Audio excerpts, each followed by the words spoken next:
HSC সমমানের স্থগিত হওয়া বাকি বিষয়গুলোর পরীক্ষা বাতিল করা হয়েছে। তবে ফলাফল কিভাবে প্রকাশিত হবে সে সিদ্ধান্ত পরে জানানো হবে।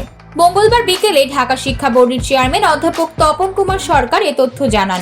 এর আগে এদিন সকাল থেকে সচিবালয়ের শিক্ষা মন্ত্রণালয়ের সামনে পরীক্ষা বাতিলের দাবিতে জড়ো হতে থাকেন শিক্ষার্থীরা। এই সময় তাদের অনেকের পরনেই কলেজের ইউনিফর্ম দেখা যায়।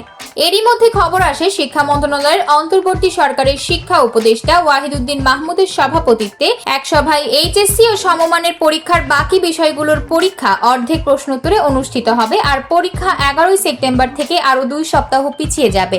তবে শিক্ষার্থীরা তাদের দাবিতে অটল থেকে বিক্ষোভ দেখাতে থাকেন। পরে তাদের পক্ষ থেকে 10 সদস্যের একটি প্রতিনিধি দল শিক্ষা উপদেষ্টা বরাবর একটি স্মারকলিপি এবং আলোচনার জন্য শিক্ষা মন্ত্রণালয়ে যান। অন্যরা তখনও বাইরে অবস্থান নিয়েছিলেন, যার প্রেক্ষিতে পরীক্ষা বাতিলের সিদ্ধান্ত নেওয়া হয়। কোটা সংস্কার আন্দোলনের মধ্যে দেশ জুড়ে সহিংসতা ছড়িয়ে পড়ায় উদ্বেগজনক পরিস্থিতিতে 16 জুলাই রাতেই সারা দেশে স্কুল, কলেজ, পলিটেকনিক সহ সব বিশ্ববিদ্যালয় অনির্দিষ্টকালের জন্য বন্ধ ঘোষণা করা হয়। 18 জুলাইয়ের এইচএসসি ও সমমানের পরীক্ষাও স্থগিত করা হয়। পরিস্থিতি আরো খারাপের দিকে গেলে 1 আগস্ট পর্যন্ত উচ্চ মাধ্যমিকের সব পরীক্ষা স্থগিত করে আন্তঃশিক্ষা বোর্ড সমন্বয় কমিটি।